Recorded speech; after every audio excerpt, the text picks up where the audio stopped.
장이 끝나도 투자는 끝나지 않는다. 안녕하세요. 어예진의 방과 후 목돈연구소 어예진입니다.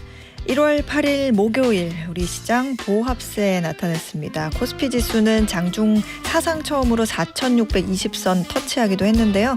종가는 0.03% 소폭 오른 4,552 기록하면서 어제에 이어 그래도 사상 최고치에 한 발 더 나아갔습니다. 개인이 나홀로 1조 원 넘는 순매수 보였는데 어제까지 지수를 이끈 삼성전자는 1.5% 빠지면서 14만 원 밑으로 떨어졌고요. 오늘 장중 역대 처음으로 78만 원 선 터치한 SK하이닉스 상승폭 줄이면서 75만 6천 원 선에서 거래 마무리했습니다.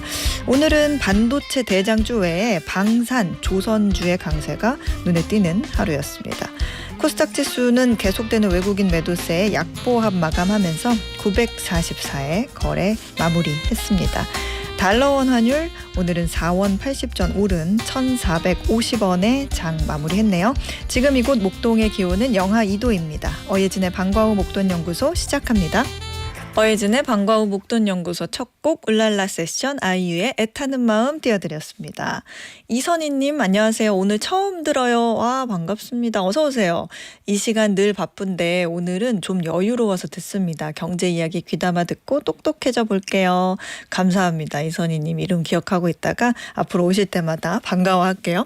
0268님 소장님 오랜만에 인사드려요. 몇 달 동안 듣지 못했는데 아니 어디 갔다 오셨지? 어제부터 다시 듣고 있습니다. 소장님 덕에 경제 개념이 좀 잡혀서 나름의 관점으로 분산 투자를 하고 있어요. 소장님 새해 복 많이 받으시고 올 한 해도 챙겨드릴게요. 감사합니다 해주셨네요.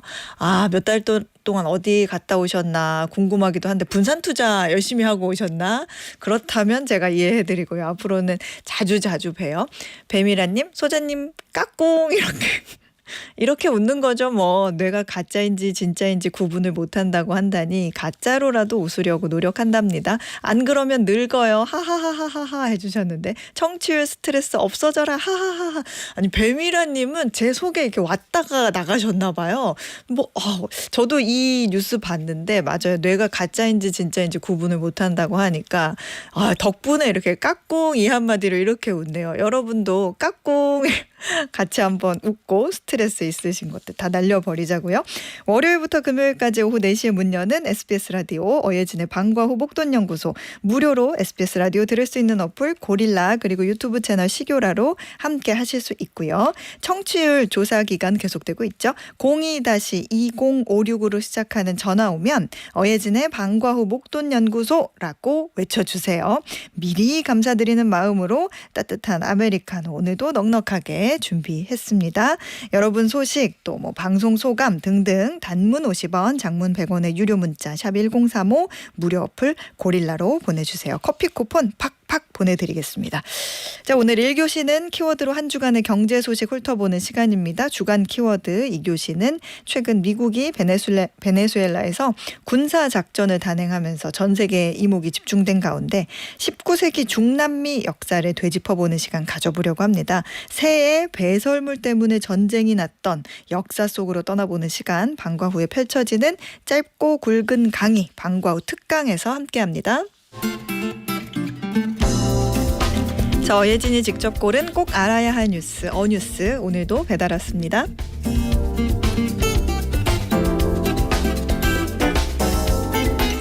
오늘처럼 추운 날은 어딘가 모닥불 하나 피워놓고 아무 생각 없이 멍하니 바라보고 있으면 참 좋겠다는 생각이 드시죠? 9년 전 벽난로에서 활활 타는 모닥불을 10시간 동안 동영상으로 찍어서 유튜브에 올린 사람이 있었는데요. 불멍 대신에 그 영상을 틀어놓고 멍하니 바라본 사람들이 참 많았나 봅니다. 하긴 실제 벽난로가 없는 집도 TV만 있으면 이 벽난로의 불멍 영상 하나로 거실과 침실에 더 아늑한 분위기를 만들 수 있으니까요. 별거 아닌 것 같은 이 영상의 누적 조회수는 무려 1억 5천만 회고요. 그 유튜버가 지금까지 그 벽난로 모닥불 영상 하나로 번 돈이 자그마치 124만 달러, 우리 돈으로 17억 원이라고 합니다. 올해도 내년에도 사람들은 그 장작불을 계속 볼 테니까 모닥불 영상으로 이분은 1년에 1억 원 이상은 계속 벌겠죠. 이 영상 조회수가 1억 5천만 회니까 적어도 수천만 명의 사람들이 그 영상을 보면서 행복감, 적어도 편안함을 느꼈을 텐데요. 돈이라는 건 사람들을 행복하게 해주는 만큼 버는 거라고 생각하면 그 돈 벌어갈 만하네 하는 생각도 들긴 합니다. 그럼에도 많은 사람들은 단 하나의 영상만으로도 이렇게 큰 돈을 벌 수 있다는 것에 충격을 받았습니다. 야, 단 한 번 게시물을 올리고 은퇴가 되네? 이런 말도 나올 정도죠. 제 직업이 경제연구소장이고 하는 일이 경제연구지만 경제연구라는 게 사실은 별게 아니라 그냥 사람들이 무엇에 돈을 쓰고 뭘로 돈을 버는지를 관찰하고 분석하는 건데요. 요즘 느끼는 건 예전엔 돈을 벌려면 비싼 기계나 기술 또는 좋은 땅이나 건물이 필요했지만 요즘은 사람들이 뭘 필요로 하는지 뭘 아쉬워하는지를 잘 관찰하기만 해도 쉽게 돈을 벌 수 있는 기회가 생긴다는 겁니다. 그러고 보면 예수님도 부처님도 늘 이웃을 사랑해라, 내 이웃들의 고통에 관심을 가져라 그러셨는데 그게 사실은 돈 버는 방법을 가르쳐 주신 걸 수도 있겠구나 하는 생각도 듭니다. 이상 어뉴스였습니다.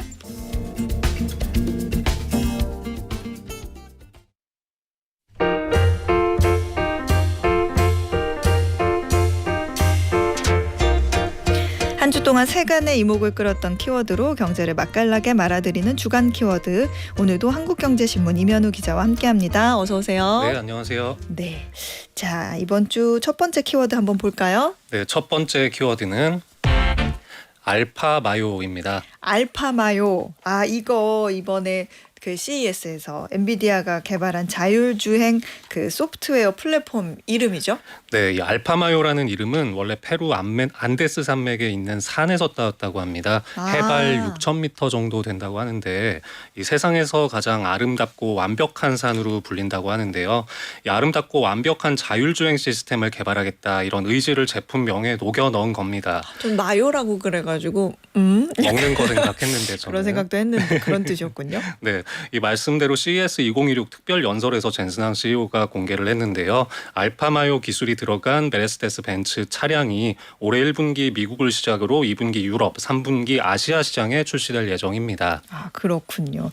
야, 이거 정말 엔비디아가 이런 것까지 준비하고 있구나 이런 생각도 드는 시간이었는데 자율주행차 시장은 사실 테슬라, 그다음에 구글 웨이모 이렇게 양분을 하고 있는데 세계 1위 인공지능 기업 엔비디아까지 이렇게 가세를 한 그런 모양새가 됐네요. 네, 그래서 경쟁 구도가 좀 더 흥미로워지는 것 같은데요. 이 젠슨왕은 알파마요를 소개하면서 8년 전에 자율주행 소프트웨어 개발을 시작했고 현재 관련 사업부에 엔지니어 수천 명이 근무하고 있다고 소개했습니다. 오래 전부터 차근차근 준비한 결과물이라는 거고요.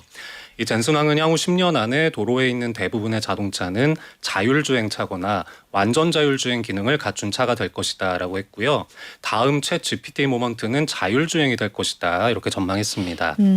사실 뭐 자율주행하면 우리가 지금 앞에서 말한 테슬라, 구글이 꽉 잡고 있으니까 그리고 이제 공개는 어쨌든 나중에 한 거니까 후발주자인 엔비디아가 내세운 이 알파마요 이거는 뭔가 필살기가 있어야 될 것 같은데 네. 특별한 뭔가 차별점이 있어요? 가장 두드러진 특징은 엔비디아가 알파마요를 오픈소스로 공개했다는 겁니다. 이 테슬라와 구글의 웨이모는 외부에서는 접근할 수 없는 폐쇄형 모델인 반면에 엔비디아는 개방형 모델인데요. 이 알파마요를 활용해서 자율주행차 개발에 뛰어드는 기업이 속속 나오게 될 것으로 보입니다. 자동차 회사들은 이걸 그대로 사용할 수도 있고 가져다가 자체적인 자율주행 소프트웨어를 개발하거나 훈련시킬 수도 있습니다. 별다른 기술 기반이 없더라도 좀 활용을 할 만한 이런 매력이 충분히 있다고 보이고요. 이 엔비디아는 GPU 구동 소프트웨어로 쿠다라는 걸 이용해서 자체적인 생태계를 탄탄하게 구축을 한 바가 있는데 네. 이런 성공 방정식을 자율주행에도 가져왔다는 평가를 받고 있습니다. 이 쿠다가 개발자들이 프로그램 짜는 걸 쉽게 도와주는 도구인데 쿠다를 활용하려면 엔비디아의 칩이 필요하거든요. 그래서 이 알파마요로 자율주행을 개발하는 회사도 자연스럽게 엔비디아 칩을 써야 되는 겁니다. 그렇군요. 이 알파마요에서 AI는 어떤 역할을 해요? 자율주행차가 인간처럼 상황을 추론을 하고 설명을 할 수 있게 한다. 이 점을 가장 강조하고 있습니다. 지금까지 자율주행차는 미리 만든 정밀 지도를 학습해서 외우고 규칙에 따라서 운전하는 이런 게 기본적인 바탕이었는데요. 예를 들면 아이가 도로 위에 갑자기 뛰어들어서 공을 줍는 이런 상황에서 테슬라의 자율주행은 아이와 공을 픽셀 기반으로 인식을 하고 길가에서 물체가 빠르게 움직이는 이런 상황의 빅데이터들을 검색하게 됩니다.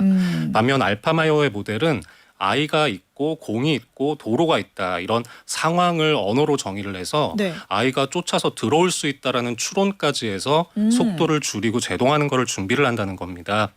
또 다른 특징은 자율주행차가 내린 판단의 근거를 인간이 이해할 수 있게 설명해 준다는 건데요. 네. 이건 이제 사고가 만약에 났을 때 원인이나 책임 소재를 가리는데 핵심적인 요소가 될 수 있는데 사실 기존의 자율주행은 이런 거는 좀 부족했었거든요. 좀 이런 것들을 차별점으로 볼 수가 있겠고 엔비디아는 성능을 꾸준히 끌어올려서 사람이 개입 전혀 하지 않아도 되는 소위 레벨 4단계의 완전 자율주행을 목표로 하고 있습니다. 근데 이거는 정말 중요한 것 같아요. 그동안에는 사고가 나도 네. 기계가 왜 그랬는지는 몰랐잖아요. 그런데 이제는 뭐 아이가 튀어나와서 차가 멈췄다 이렇게 설명을 할 수도 있으니까 나중에 뭐 보험 처리나 법적 책임을 따질 때도 이게 굉장한 그 큰 역할을 할 수 있을 것 같다는 생각이 드네요. 야, 이런 거 보니까 밤사이에 그 왜 일론 머스크가 어떤 SNS에 견제구를 왜 이렇게 날렸나 이해가 되기도 하는데 네. 보니까 테슬라의 경쟁 압박은 5, 6년 후에나 있을 수 있지만 아마도 더 오래 걸릴 것이다. 이렇게 알파마요에 대한 게시물에 대한 답글을 달았더라고요. 기술을 해결하는 건 엄청나게 어렵다는 것을 깨닫게 될 것이다. 이런 거죠. 네, 지금 이 엔비디아의 기술이 아무래도 테슬라와 가장 많이 비교가 되고 있는데요. 네. 알파마요 공개되고 나서 테슬라 주가가 4% 이상 떨어지기도 했었습니다. 이 젠슨 왕도 기자회견에서 이 관련된 얘기를 좀 더 했는데 이 테슬라의 자율주행 기술은 세계 최고 수준이다라고 평가를 하면서도 이 엔비디아는 차량을 직접 제작하지 않고 다른 회사를 위한 기술을 구축한다는 점이 다르다고 했습니다. 테슬라는 자신들의 차량에만 이 자율주행을 적용하는 수직적인 생태계인 반면에 엔비디아는 다른 자동차 업체들과 연합을 하는 이런 수평적인 생태계를 구축하고 있고 그런 점에서 확장성이 더 좋다. 좀 이런 자신감을 드러낸 것으로도 읽을 수가 있겠습니다. 그렇군요.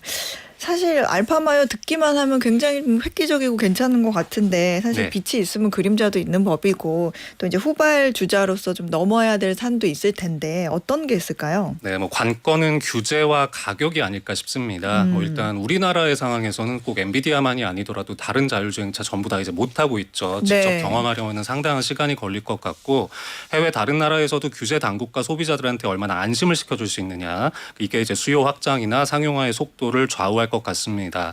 그리고 알파마요라는 플랫폼은 무료입니다만 알파마요를 가동하려면 엔비디아의 칩이 필요한데 네. 가격이 굉장히 비싸죠. 뭐 하나에 몇 천만 원씩 한다 그러는데 네. 자동차 가격에도 영향이 있을 겁니다. 그렇군요. 자, 두 번째 키워드도 한번 볼까요? 네, 두 번째 키워드는 히토류 준비했습니다. 히토류. 중국 정부가 일본을 상대로 히토류 수출 통제 카드를 꺼내들었다. 이 소식이군요. 네, 중국 상무부가 그저께 모든 이중용도 물자의 일본 수출을 금지한다고 발표하고 바로 그날부터 시행에 들어갔습니다. 다른 나라를 경유해서 일본에 들어가는 것도 막겠다고 했습니다. 이중용도 물자라는 거는 뭐 이중용도 말 네. 그대로 두 가지 용도로 뭐 쓴다 이런 건가요? 네, 맞습니다. 민간용도 될 수 있고 군사용도 될 수 있는 물품이다 이런 의미인데요. 중국이 목록을 만들어서 관리하고 있습니다. 여기에는 일단 여러 종류의 히토류가 포함이 돼 있는데 이 히토류가 반도체부터 전기차, 발전까지 없으면 안 되는 물질이라는 거 많이들 아실 겁니다. 네. 그리고 이중용도 물자 목록에는 히토류 말고도 반도체 소재, 화학물질, 통신 장비, 원자력 등등 다양한 분야에서 846개 품목이 들어가 있습니다. 일본 기업들의 원자재 조달이 전반적으로 까다로워질 수밖에 없고요. 거래가 위축될 가능성이 큽니다. 중국이 일본의 첨단 제조업 공급망을 정조준을 했다. 이런 의미로 보시면 되겠습니다. 이게 일본과 중국의 갈등이 지난해 11월에 다카이치 사나이 일본 총리가 발언한 것 때문에 이제 있었던 거잖아요. 대만 유사시의 자위대 개입 가능성 이것 때문인데 이게 발단인데 거의 뭐 전방위적인 압박이다 이렇게 봐도 되겠네요. 외교적 항의에다가 일본 여행 그다음에 뚝 끊겼죠. 일본 수산물 금지도 있었죠. 이 중국의 대일본 보복이 야 이런 항의, 인적 교류 제한 뭐 이런 거 넘어서 거의 이제는 뭐 원자재부터 기술 통제 단계까지 간 것 같네요.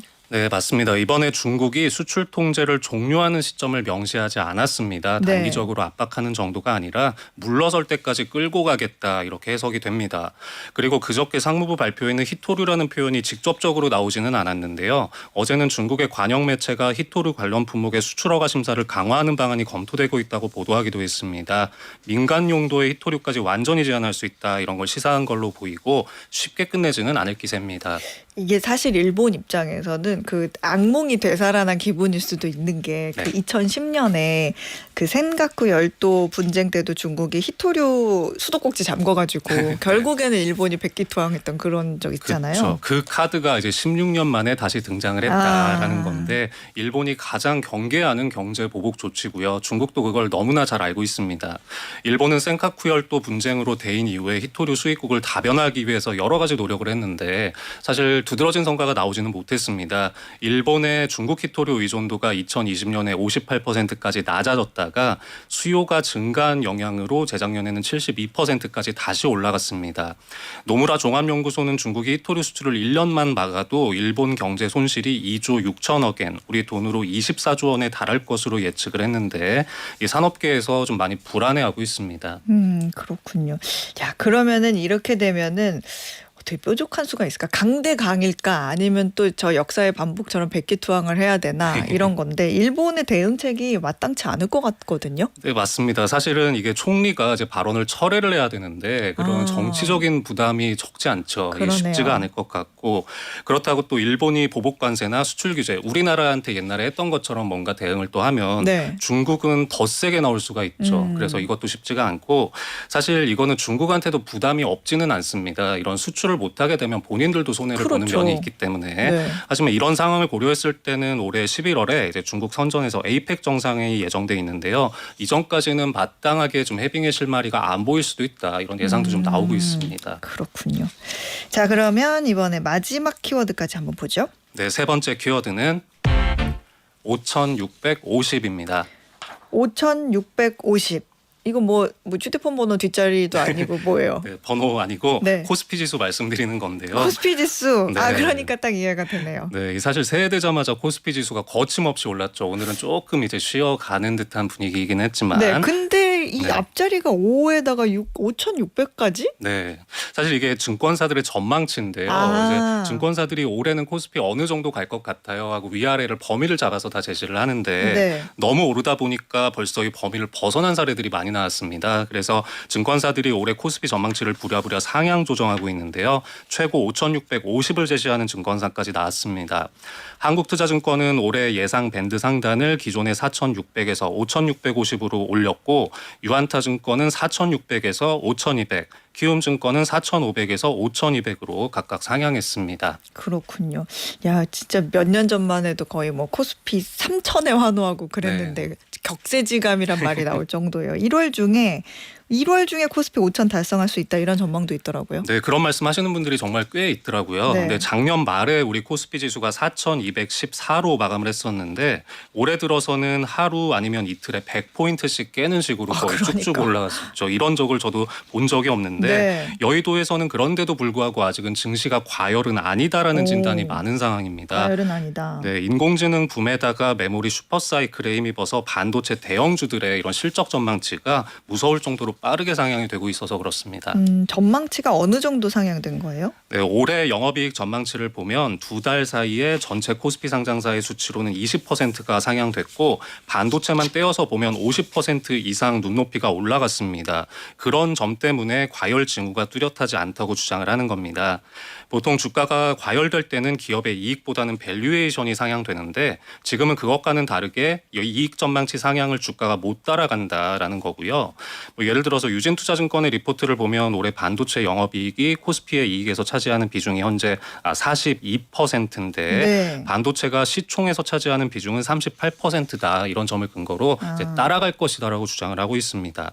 물론 반도체 이익 상승세가 언제까지나 지속되지는 않을 것이라는 점도 다들 알고는 있지만 타이밍상 아직은 물러설 때는 아니고 조금 더 적극적으로 투자해도 된다. 이런 식의 조언들을 하고 있습니다. 근데 또 이게 지수가 오른다고 모든 종목이 또 다 오르는 거는 아니어서 네. 보면은 왜 나는 마이너스인가 하는 분도 많잖아요. 그러니까 주도주만 강세를 보이는 불균형 장세. 그러니까 증시에서도 양극화의 그 양상을 뜻하는 K자 성장이라고 그러죠. 그게 좀 두드러지는 형국 같아요. 네, 맞습니다. 최근 한 달 동안 코스피 지수 상승분을 보면 네. 삼성전자, SK하이닉스 이 두 종목의 기여도가 90% 정도가 됩니다. 오늘도 뭐 예외가 아니었지만 최근에는 상승한 종목보다 하락한 종목이 많은 날이 반복되고 있는데요. 네. 국내 주력 업종인 반도체 조금 더 넓게 보면 조선 방산 정도까지는 실적에 대한 기대감 때문에 주가가 힘을 받고 있지만 중간재 수입이 많거나 우리 내수에 의존하는 이런 업종인 경우에는 주가가 떨어지는 사례들도 아주 많습니다. 쭉쭉 오르는 증시를 보면서도 불안해서 지금 진입을 못 하시는 분들이 상당히 많거든요. 네. 이제 이런 우려스러운 대목들도 많기 때문에 좀 그런 게 아닌가 싶습니다. 그렇군요. 네, 지금까지 한국경제신문 임현우 기자였습니다. 고맙습니다. 네, 감사합니다. 네, 저희는 샤크라의 한 듣고 2교시로 돌아올게요. 매주 월요일부터 금요일 오후 4시부터 5시까지 경제에 관한 모든 것을 충전하는 시간입니다. SBS 라디오 어예진의 방과후 목돈연구소와 함께하고 계십니다.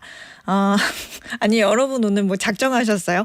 2242님께서 오로로 까꿍 이렇게 보내주셨어요.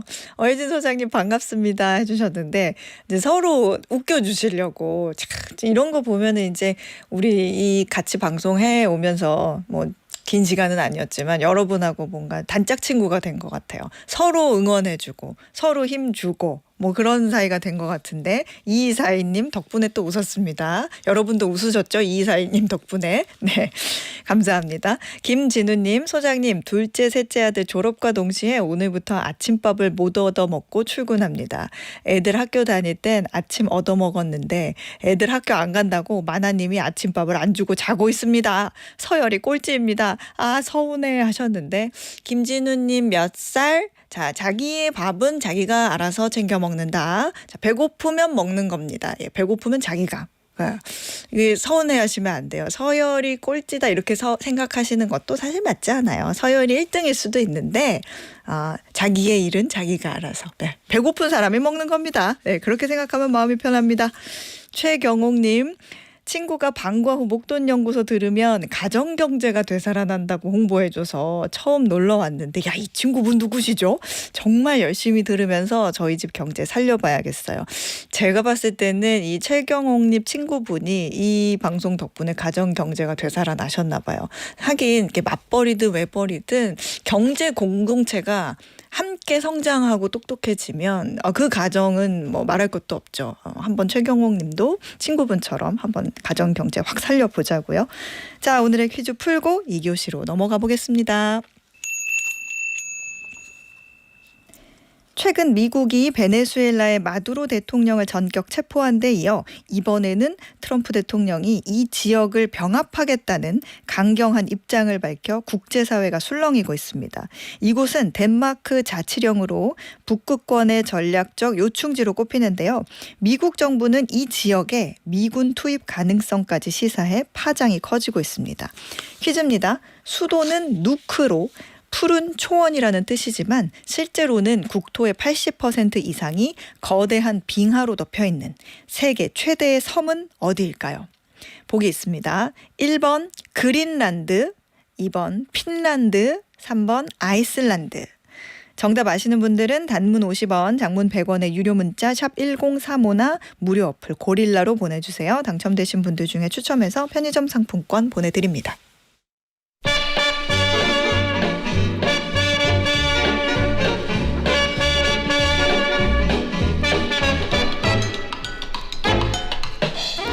방과 후 펼쳐지는 짧고 굵은 강의 방과 후 특강. 오늘 특강쌤은 돈으로 읽는 세계사의 저자이자 매일경제신문에서 역사 속 사건과 인물을 소재로 경제 기사를 쓰는 강영훈 기자입니다. 어서 오세요. 예, 안녕하세요. 네, 박희정 님이 오늘은 방과 후 특강인가 봅니다. 김성철 님은 방과 후 목돈연구소 특강은 못 참아요. 이렇게 얘기해 주셨는데 모두들 기다리고 있는 그 특강 시간 강영훈 기자님 또 오셨습니다. 자, 오늘은 어떤 역사적이면서도 경제적인 사건을 가지고 오셨습니까? 예, 최근 미국이 베네수엘라에서 군사 작전을 단행하면서 중남미 역사에 대한 관심도 높아지고 있는데요. 사실 중남미에 대한 강대국의 개입은 이번이 처음이 아닙니다. 19세기에는 무려 세동, 그러니까 세의 배설물을 둘러싼 전쟁까지 벌어진 적이 있는데요. 네. 이름하여 구아노 전쟁입니다. 다소 우프면서도 시사점을 주는 역사 이야기라 오늘 가지고 와봤습니다. 새의 배설물, 새똥 전쟁이라는 말만 들으면 잉하면서 약간 좀 웃음도 나고 그러는데 정말로 이 새 배설물 때문에 전쟁이 일어난 거예요? 예, 믿기 어렵지만 그렇습니다. 19세기 중반 남미 페루를 둘러싸고 벌어진 전쟁의 핵심 원인이 바로 새들의 배설물 구아노였거든요. 네. 이 새똥이 당시에는 하얀 황금으로 불릴 만큼 엄청난 비료 가치가 있었습니다. 땅에 뿌리면 농작물이 쑥쑥 자라는 마법 같은 효과 덕분에 유럽 사람들이 그 소문을 듣고는 눈이 뒤집혔다고 해요. 어허. 그 새똥을 차지하겠다고 군함까지 동원하는 사태로 번졌고 웃지 못할 똥 전쟁이 벌어졌죠. 심지어 그 전쟁은 중남미의 국경선까지 바꿔놨습니다. 국경선까지? 새똥 때문에? 도대체 이 새똥이 뭐가 들었길래 사람들의 눈이 뒤집어졌을까요? 그 구아노라는 물질에는 질소와 인, 칼륨 같은 식물 성장에 필수적인 영양소가 잔뜩 들어있는데요. 네. 요즘 말로 하면 천연 고농축 비료라고 할 수 있죠. 19세기 산업혁명으로 유럽 인구가 폭증하면서 식량 생산이 달리자 모두 새로운 비료를 찾고 있었습니다. 때마침 남미 페루 앞바다 섬들에 새똥이 산처럼 쌓여있는 사실이 알려진 건데요. 네. 독일의 학자 알렉산더 폰 훔볼트가 1802년에 페루 연안의 하얀 섬을 보고 하얀 황금이다라고 얘기했을 정도라고 합니다. 그만큼 악취나는 새똥 무더기에서 엄청난 돈 냄새를 맡은 건데요. 실제로 잉카 제국은 예부터 구아노를 비료로 써왔는데 네. 이런 사실이 유럽 신문에도 보도되면서 유럽 각국이 열광했습니다. 옛 잉카인들은 새똥을 신의 축복이라 여겼다는 얘기도 있을 정도였죠. 우리도 저걸 가져오자 하면서 탐험가, 상인, 정치인 할 것 없이 모두 페루로 몰려들었습니다. 이렇게 19세기 중엽에 본격적인 구아노 붐이 일어난 겁니다. 그 새 배설물이 이제 오랜 시간 이제 쌓여오면서 거기에 뭔가 어떤 영양분들이 이렇게 누적되면서 비료로 이렇게 최고의 대접을 받았던 거군요. 근데 이 정작 그 새똥이 쌓여 있는 산을 가지고 있었던 페루 돈 굉장히 많이 벌었겠네요. 맞습니다. 페루는 1820년대에 스페인으로부터 독립을 했는데요. 경제가 부진하고 전국이 불안했습니다. 그런데 20년이 지난 1840년대부터 구아노 수출을 통해서 갑자기 부자가 된 거예요. 네. 전 세계 새똥 무역의 대부분을 페루가 독점하다시피 했고 국가 재정의 절반 이상이 구아노 판매 수입으로 충당될 정도였습니다. 그야말로 똥이 돈이 된 셈인데요. 페루 정부는 그 수입으로 철도와 도로를 놓는 등 사회 기반 시설을 대대적으로 확충했습니다. 돈이 워낙 잘 돌다 보니 영국 금융가들도 앞다퉈 페루에 저리로 돈을 빌려줄 정도였어요. 그런데 그렇게 나라의 자금이 풍부해지니까 각종 개혁도 가능해졌습니다. 네. 실제로 그 시절 페루는 원주민들에게 강요하던 공납을 폐지했고 나아가 노예제도까지 없앴다고 해요. 이게 새똥 덕분에 결론적으로는 나라 살림이 펴지고 뭐 사회 개혁도 일어났을 것 같고 그런데 이 노예를 해방시켰다면은 결국에는 어디선가는 그걸 충당할 노동력을 가져와야 될 거 아니에요. 그러면은 어쨌든 그리고 새똥도 계속 이거는 그냥 있는다고 끝나는 게 아니라 그건 채취를 해야 되잖아요. 이거는 다 어떻게 되는 거예요? 예, 맞습니다. 페루는 부족해진 노동력을 메우기 위해서 값싼 외국 인력을 들여왔는데요. 바로 중국인 계약 노동자들, 이른바 쿨리였습니다. 쿨리들은 미국 서부 개척의 주역이라고 또 불리는 사람들이었는데요. 큰 돈 벌 수 있다면 모집된 이들은 구아노 섬과 극한의 노동 현장에서 일했는데 작업 환경이 너무 고되고 폭력적인 대우를 받아서 노동자들이 아주 일을 바득바득 갈았다고 해요. 나중에 이 문제가 또 사회 불안의 씨앗이 되기도 했습니다. 그렇군요. 근데 그렇게 돈이 되니까 결국에 이 옛날에 식민지주의인 그 스페인이 또 약 올릴 것 같고 배 아플 것 같고 가만히 있지 않았을 것 같은데. 맞습니다. 사람도 옛 애인을 못 잊듯이 국가들은 옛 식민지에 군침을 흘리기 마련이거든요. 네. 스페인은 불과 수십 년 전까지만 해도 자기 식민지였던 페루가 새똥으로 잘 사는 걸 보니까 질투가 엄청났던 거죠. 그러니까 우리가 왜 그걸 몰랐지 이런 생각도 했을 것 같고. 맞습니다. 그러다 1864년에 페루에서 탈람보 사건이라는 사건이 생기는데요. 네. 탈람보라는 마을에서 스페인 농장주들이 페루 사람들에게 폭행을 당합니다. 굉장히 사소한 사건이었거든요. 그런데 스페인은 그걸 구실 삼아서 군함을 보냅니다. 스페인 시민을 보호한다는 명목이었습니다. 네. 그런데 정작 스페인 군함이 나타난 건 페루 앞바다의 구아노 산지인 친차섬이었는데요. 여기 실제로 점령을 해버리거든요. 이 섬에는 사실 스페인 사람들이 전혀 살지 않았고 새똥으로 가득한 곳이었는데 명목상으로는 자국민을 보호한다는 이유를 댔지만 속내는 구아노를 차지하려는 속셈이었던 거였죠. 그러니까 그냥 뭔가 치기만 해라. 그러니까 뭔가 명분을 기다렸던 것 같은데 이렇게 되면 사실은 뭐 페루도 가만히 있겠어요? 안 그러면은 정말 중요한 자산을 놓치게 되는 건데 어떻게 됐어요? 그런데 페루는 안타깝게도 지도자가 어리석은 게 패착이었습니다. 당시 페루 대통령은 겁을 먹고 스페인에 굴욕적으로 양보하려 했거든요. 국민들이 분노해서 결국 그를 몰아냈습니다. 아, 당신 뭐 하는 거야 지금? 맞습니다. 그러면서. 새로 집권한 대통령은 군인 출신이라서 결연히 맞섰는데요. 이웃나라 칠레, 볼리비아, 에콰도르한테도 함께 싸우자고 지원을 요청했어요. 페루가 함락되면 네. 다음 나라는 너희들이 차례가 될 거라면서 설득을 한 거였습니다. 그렇게 해서 남미 연합과 스페인 구도의 전쟁이 벌어졌는데요. 결국 스페인은 아주 멀리서 왔기 때문에 연합군의 승리로 끝나게 됐습니다. 아, 그렇군요. 이게 그 볼리비아가 그래가지고 왜 요즘에 볼리비아 얘기할 때 바다 없는 해군 막 이런 얘기 하잖아요. 그래서 매년 그 바다의 날 행사 볼리비아가 하는데 이게 여기서 이렇게 비롯됐나 싶기도 해요. 그러니까 언젠가는 우리가 바다를 통해서 뭐 국토를 넓히리 바다를 되찾겠다 뭐 이런 생각을 가지고 있어서 그런지 이 비극의 시작이 바로 이 사건이 아니었나 그런 생각도 드는데 새똥 하나를 두고 스페인과 남미 여러 나라가 이렇게 전쟁까지 치렀군요. 그런데 그렇게 힘을 합쳐서 이겨놓고 나서 이번에는 연합했던 나라들끼리 또 전쟁을 벌였다? 예, 볼리비아 말씀을 곧 드릴 텐데요. 네. 아이러니하게도 그 전쟁의 10년 후에 중남미 동맹국들 사이에서 전쟁이 터졌습니다. 구아노 발견 이후에 중남미 일대에서 초석이라는 새로운 비료가 발견되거든요. 초석? 예, 네. 이것도 새로운 비료였는데 이 초석이 비극적이게도 국경선 사이에 넓게 퍼져 있었습니다. 새로운 갈등의 씨앗이 된 건데요. 외세를 몰아낸 뒤에는 이번에 서로 남은 자원을 차지하겠다고 다툰 셈이었죠. 페루가 볼리비아와 편을 먹었고 칠레 구도로 전선이 형성되는데 1879년에 벌어진 태평양 전쟁입니다. 쟁점은 비료 원료인 질산염, 초석 광산과 남아있던 구아노 산지를 누가 차지하느냐였습니다.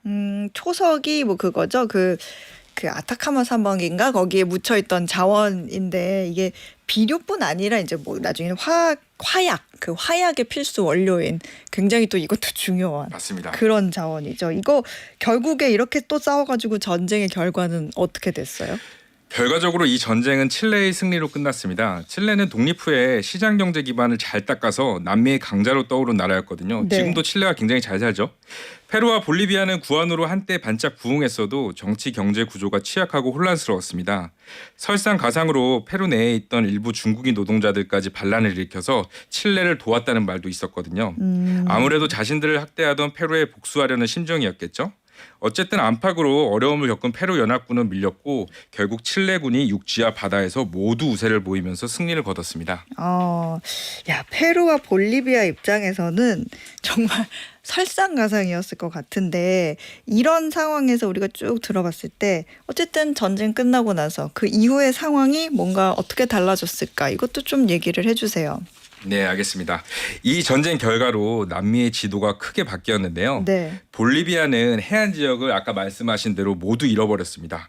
원래는 그 전까지는 바다를 가지고 있는 나라가 볼리비아였거든요. 네. 근데 이 전쟁 이후로 바다 해안선을 모두 잃어버려서 오늘날까지 바다로 나갈 수 없는 내륙 국가가 되어버렸습니다. 그러니까 어떻게 보면 볼리비아가 최대의 피해자가 아닌가 그런 생각이 드는데요. 유일한 그 해양의 영토를 칠레한테 빼앗겼으니까. 맞습니다. 해안을 가지다가 빼앗기면 사실 네. 가지고 있던 사람들의 배가 더 아프기 마련이잖아요. 그렇죠. 볼리비아 사람들로서는 아주 치명적인 상황인 거죠. 그래서 이제 네. 바다 없는 해군이란 말이 나오는 거군요. 네. 그리고 페루는 비옥한 타라파카 지방을 칠레에 빼앗겼는데요. 네. 그곳이 구아노와 초석이 풍부하게 나던 땅이라 페루로서는 치명적인 손실이었습니다. 이렇게 해서 세계 비료 시장의 주도권이 결국 페루에서 칠레로 넘어간 건데요. 네. 한때 페루를 부강하게 했던 하얀 황금이 이제 모두 칠레의 것이 된 셈입니다. 그러면은 이제 영토의 일부 가장 중요한 부분을 또 빼앗기다 보니까 여기는 또 국가 경제에 엄청난 타격을 입었겠네요. 맞습니다. 전쟁 후에 칠레의 국가 재정이 전쟁 전보다 10배 가까이 불어났다는 말이 있을 정도였거든요. 네. 사실은 그때 비료 시장을 거의 칠레가 지배를 하면서 칠레는 한 단계 도약하게 됐던 거였죠. 당시 세계 질소 비료 시장의 80%를 칠레가 차지했을 정도니 그 위세를 알 수 있었습니다. 반대급부로 페루는 완전히 그 비료 시장에서 영향력을 잃어가면서 국력이 점점 쇠진해지고 있었어요. 페루는 핵심 자원을 빼앗기고 구아노마저 고갈되어서 국운이 한층 꺾이게 됐습니다.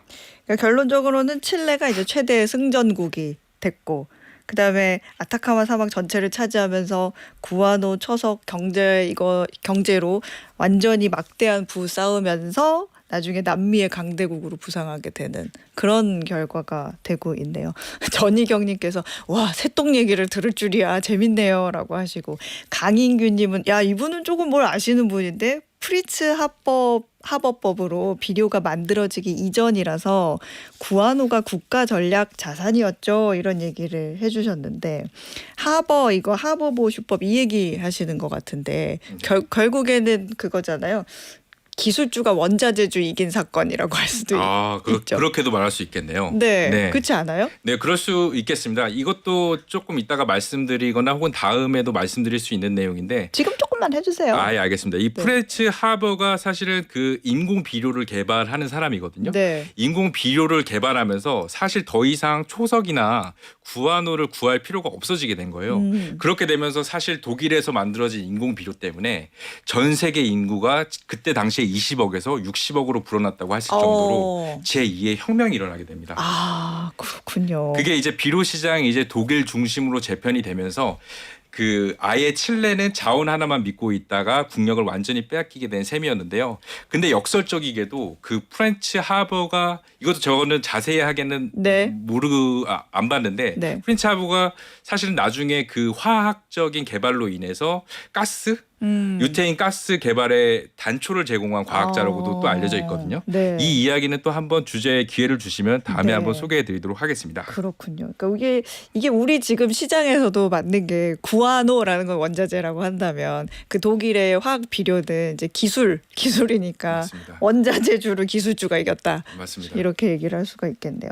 자, 그런데 어쨌든 최대 승전국은 칠레라고 할 수 있는데 그런 칠레의 영광이 오래 가지 못했다고요. 예, 맞습니다. 자원이라는 게 참 모순적인데요. 아까 말씀드린 대로 20세기 초 독일에서 과학기술의 발전으로 공장 대량 생산 방식의 인공 질소 비료를 만들기 시작합니다. 칠레의 초석 산업은 급속히 몰락했는데요. 값싸고 무제한으로 생성되는 화학 비료가 나오니까 더 이상 남미 그 먼 곳에서 비싼 돈을 주고 구아노나 초석을 실어올 필요가 없어진 거예요. 결국 우리가 잘 알아둬야 할 것은 자원 하나만 믿던 나라들은 대부분 이렇게 몰락의 씨앗을 자원에서부터 초래하게 되는 그런 결과를 마련했던 겁니다. 그래서 자원이 많은 나라가 항상 부러워하는 나라가 대한민국이라고 하잖아요. 대한민국에는 아무것도 없지만 사람들이 있어서 결국엔 다시 일어선다. 이야, 그렇군요. 결국에는 축복 같았던 자원이 한순간에 가치가 폭락하면서 칠레 경제는 큰 타격을 입었습니다. 페루 앞바다의 구아노 섬들은 남핵으로 새들이 떠나버려서 황폐해졌고 칠레의 초석 광산들도 생명의 기척 없는 폐허로 변했습니다. 말 그대로 자원의 저주가 찾아온 겁니다. 새똥으로 시작된 이야기가 자원의 흥망성쇠로 마무리가 되네요. 중남미는 자원이 풍부해서 늘 강대국으로 눈독 많이 받아왔는데 베네수엘라의 석유 같은 자원도 둘러싸고 비슷한 일들이 또 과거에도 벌어졌다고 하니까 결국에는 이제 돈 냄새 맡고 쫓아서 새의 똥 냄새까지 이렇게 참았던 이 인간들의 역사가 반복되는 느낌이 듭니다. 원자재만 믿고 하다가 망하는 나라 많았다. 역사적으로 반복됐다. 이 말이 참 귀에 남네요. 강영훈 기자님 재밌으면서도 생각해 볼 거리가 많은 이야기 잘 들었습니다. 고맙습니다. 예, 감사합니다. 네, 퀴즈 정답 확인해 보겠습니다. 오늘의 퀴즈에서는 수도는 누크, 이름은 푸른 초원이라는 뜻이지만 실제로는 국토의 80% 이상이 두꺼운 빙하로 덮인 세계 최대의 섬으로 북극 항로의 희토류 같은 자원 문제까지 얽히면서 지정학적 핵심 지역으로 떠오르고 있는 지역이 어딘지 여쭤봤습니다. 정답은 1번 그린란드였습니다. 정답 보내주신 분들 중에 오늘 편의점 상품권 받으실 세 분은요. 8567님 그린란드 정답 맞춰주셨고요. 작업하다가 장갑 벗고 보내주셨어요. 마음이 그린란드 빙하만큼 춥다고 하셨는데 아이고 편의점 상품권으로 어떻게 마음이 좀 따뜻해지시려나 싶네요. 5192님 그리고 뒤늦게 경제 공부를 하는 늦가기 50대 애엄마입니다. 평생 저축만 하다가 노후가 다가오니 불안해져서 관심 가지다 보니 방과 후 목돈연구소도 알게 됐네요. 사무실에서 라디오 들은 지 30년 차인데 이제야 알다니 찬찬히 설명해 주시는 게 너무 유익해요 해주셨네요. 맞아요. 노후 준비 이제 차근차근 시작하셔야 됩니다. 5623님이었습니다. 이렇게 세 분께 편의점 상품권 보내드리겠습니다. 자, 권지연님. 회사 동료 소개로 듣기 시작했거든요. 제가 시사, 경제 이런 쪽은 아무것도 몰라서 들으면서 공부가 되더라고요. 오늘은 연차로 쉬고 있어서 글도 남겨보네요. 목소리도 너무 좋으시고 앞으로도 쭉 열심히 들을게요. 와, 회사 동료분들이 권지연님 굉장히 아끼시나 보다. 이렇게 좋은 정보 같이 공유하시고 앞으로도 잘 부탁드리겠습니다. 김소연님은 예진님 죄송해요. 이씨인 줄 알았어요. 청취율 전화 왔을 때 이예진의 방과후 목돈연구소라고 해버렸어요. 괜찮아요. 아마 뭐 찰떡처럼 알아들으셨을 거예요. 다른 분들은 정확히 예진 어머니한테 예진의 방과후 목돈연구소라고 말씀해 주세요. 자, 오늘 어예진의 방과후 목돈연구소 끝곡은요. VOS의 눈을 보고 말해요 띄워드리면서 저는 물러가겠습니다. 저는 내일 오후 4시에 다시 오겠습니다. 여러분 고맙습니다.